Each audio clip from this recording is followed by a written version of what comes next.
Road భద్రతా వారోత్సవాల్లో భాగంగా వరంగల్ పోచమ్మ మైదానం కూడలి నుండి వరంగల్ చౌరస్తా వరకు ర్యాలీ నిర్వహించారు. ఈ ర్యాలీలో కలెక్టర్, మహానగర మున్సిపల్ కమిషనర్, రవాణా శాఖ అధికారులు, విద్యార్థులు, వరంగల్ సబ్ డివిజన్ పోలీసు అధికారులు పాల్గొన్నారు.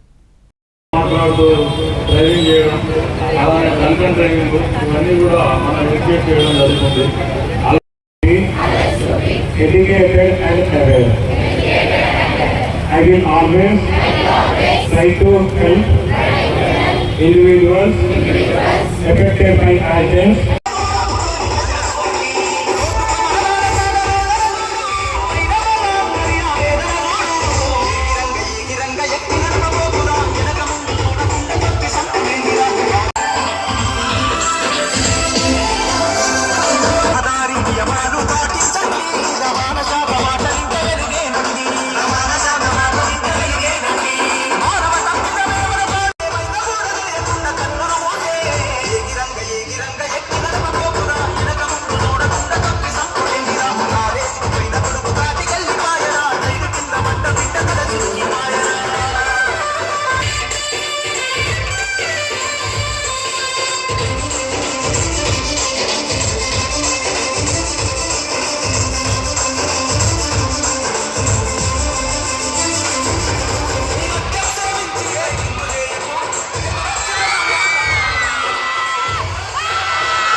ఈరోజు మన ట్రాఫిక్ అవేర్నెస్ అలైవ్లో భాగంగా ఈరోజు మనం వాకథాన్ ప్రోగ్రామ్ అనేది కండక్ట్ చేయడం జరిగింది.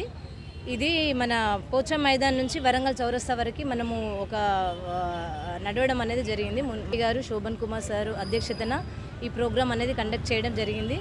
దీని యొక్క ముఖ్య ఉద్దేశం ఏంటంటే అరైవ్ అనేది ఏంటంటే సేఫ్గా వెళ్ళి సేఫ్గా రావాలి ఇంటికి మనం. ఎందుకంటే మన ఇంటి దగ్గర మనం బయటకు వెళ్ళినప్పుడు మన కోసం మన ఫ్యామిలీ మెంబర్స్ ఎదురు చూస్తూ ఉంటారు. కాబట్టి ఎలాంటి ఇన్సిడెంట్స్ జరగకుండా క్షేమంగా వెళ్ళి క్షేమంగా వద్దామనే ఉద్దేశంతో ఈ ప్రోగ్రాం అనేది కండక్ట్ చేయడం జరిగింది. దీనిలో భాగంగా ప్రతి ఒక్కరు కూడా ట్రాఫిక్ రూల్స్ అనేవి ఖచ్చితంగా పాటించాలని కోరుకుంటున్నాము. టూ వీలర్ మీద ఎవరైతే వెళ్తారో వాళ్ళు ప్రతి ఒక్కరు హెల్మెట్ ధరించాలి, అలాగే సీట్ బెల్ట్ వేసుకోవాలి, అలాగే ర్యాష్ డ్రైవింగ్ అనేది చేయకూడదు, హైవేల మీద కూడా ఓవర్ స్పీడ్తో వెళ్ళకూడదు, అట్లనే ముఖ్యంగా తాగి వాహనాలు నడపకూడదు. ఎందుకంటే తాగి వాహనాలు నడిపినప్పుడే చాలా యాక్సిడెంట్స్ జరిగి చాలామంది చనిపోతున్నారు. ఇప్పుడు మనకు డిసీజెస్ తోటి చనిపోయే వాళ్ళకంటే రోడ్ యాక్సిడెంట్స్ వల్ల చనిపోయే వాళ్ళే ఎక్కువ మంది ఉంటున్నారు. అంటే ఒక యాక్సిడెంట్ జరిగి ఒక ప్రాణం పోయినప్పుడు ఆ బాధ ఎలా ఉంటుంది అనేది వాళ్ళ కుటుంబం వాళ్ళకు మాత్రమే తెలుస్తుంది. కాబట్టి మేము ముందుగా ప్రతి ఒక్కరికి చెప్తున్నాము, మీరు ఈ ట్రాఫిక్ రూల్స్ కనుక పాటించినట్లయితే మీరు బాగుంటారు, సేమ్ టైం మీ ఫ్యామిలీ కూడా బాగుంటుంది.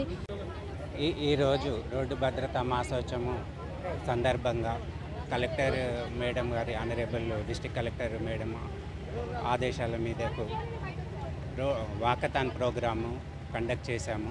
ఇందులో collector madam, additional collector madam, GWMC commissioner, ACP sir, transport department, police department and traffic department వాళ్ళు పార్టిసిపేట్ చేశారు.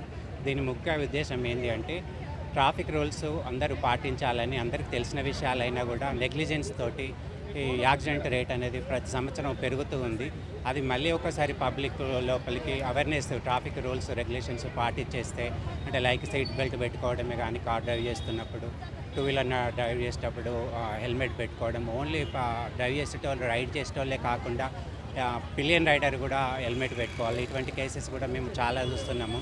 రెగ్యులర్గా టూ మెంబర్స్ ట్రావెల్ చేసినప్పుడు రైడర్ హెల్మెట్ పెట్టుకొని బ్యాక్ సైడ్ వాళ్ళు పిలియన్ రైడర్ పెట్టుకున్నందుకు కూడా యాక్సిడెంట్ ద్వారా హెడ్ ఇంజూర్డ్ అయి చనిపోయిన కేసే చూసాము.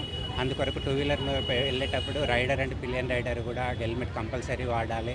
ఈ మధ్య చూసినట్టయితే ట్రిపుల్ రైడ్ వెళ్ళడం కానీ, సిగ్నల్ జంప్ చేయడం కానీ, ఈ అతివేగంగా మెయిన్ ప్రాబ్లం ఏమొచ్చిందంటే అతివేగంగా వెహికల్ నెగ్లిజెన్స్ మేనర్లో డ్రైవ్ చేయడం వల్ల వాళ్ళకు ఇబ్బంది అవుతుంది. యాక్సిడెంట్ జరిగి ఎదుటి వాళ్ళు వేరే అదర్ రోడ్ యూజర్స్ కూడా యాక్సిడెంట్లో మరణించిన సందర్భాలు, ప్రాపర్టీ డ్యామేజ్ అయిన సందర్భాలు కూడా చూస్తున్నాము.